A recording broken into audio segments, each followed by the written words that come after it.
Philanthropy is in a period of really interesting change. You can look at some of the new philanthropy in Silicon Valley, but it's not just in Silicon Valley. And PACS is very much at the center of it, both teaching, supporting graduate students, working with practitioners to improve philanthropy. The Stanford Center on Philanthropy and Civil Society, known as Stanford PACS, is a research center where scholars, leaders, and practitioners come together to explore ideas for social change. We're the publisher of the Stanford Social Innovation Review, and our goals are threefold. One, to expand quality research in the field of philanthropy and social innovation. Two, to increase the pipeline of scholars, leaders, and practitioners.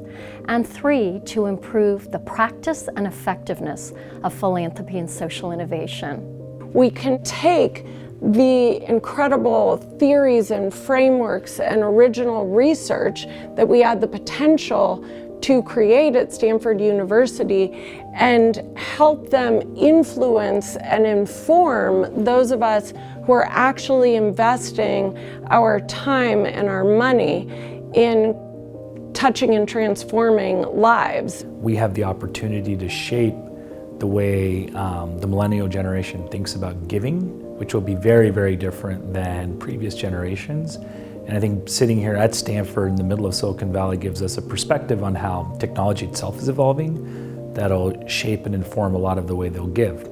I think the key thing with PACS is we're building a future generation of scholars. We're bringing together people from economics, from law, from sociology, political science, education, all with an interest in civil society or the changing models of philanthropy that we see around the world. These people don't get a chance to talk about these issues in their home departments, but we create a second home for them, a kind of haven in a heartless world, you might say. Lots of universities talk about interdisciplinarity and everyone thinks it's the new thing. It's actually really hard to do in a serious, sustained way, and it can't just happen in one-off events. People are really willing to experiment with new approaches, new business models. And so editing a publication like Stanford Social Innovation Review is really terrific because that's our charter, is to really investigate and find new ways of creating social change. When I look at what we are doing with our work in China, how we have more people from India tapping into SSIR than anybody outside of the United States and Canada, it's truly remarkable. We've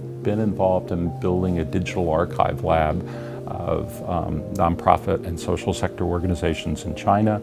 Many of these are a little bit beneath the radar screen, others kind of lie at the intersection of the state and the market in China. We don't know if these organizations will be around in 2 or 3 years. We don't know what's going to happen to their founders.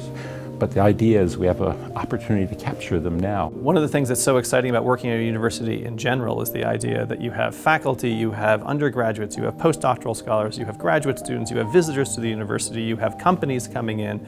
You have this unbelievable meeting ground of people with questions that they want to try to find answers to. And we have a chance at Stanford PACS to take the world's greatest talent and greatest questions about questions of philanthropy and civil society and incubate people doing exceptional work here. And I get to be at the center of that, which is an extraordinary opportunity. My own work has been very much shaped by the association with Stanford PACS.